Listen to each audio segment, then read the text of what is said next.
You stayed too long, my dear. You stayed too loyal to your own erasure.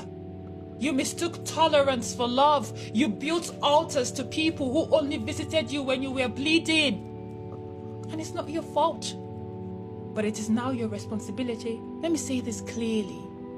You don't owe your suffering anything.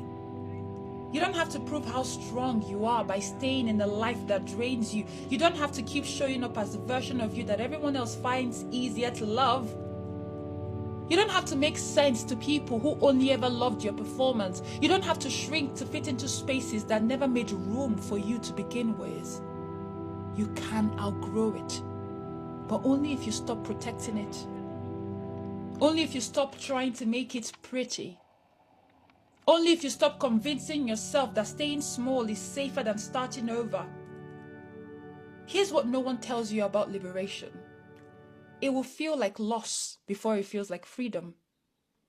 It will feel like grief before it feels like joy. It will feel like death before it feels like birth. Because in order to become someone who you were meant to be, you have to let go of who you were taught to be. And that version of you is layered in expectations, in silence, in fear, in habits of self-abandonment. So deep that you started to call them love. You have to leave all that behind. You have to leave that version of you behind. You have to bury the girl who made a life out of pleasing everyone but herself. And in that burial, you will rise. Not polished, not perfect, but free. Because freedom isn't clean. It's not always pretty, but it is yours. So stop fluffing the pillows. Stop painting the bars. Stop calling survival a success story. It's time to walk out.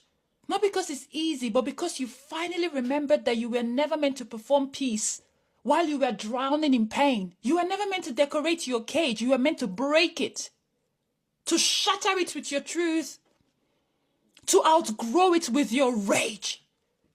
To walk away with your head held high, even if your hands and your legs are still shaking. Because you're not here to be confined. You are here to be free. Okay?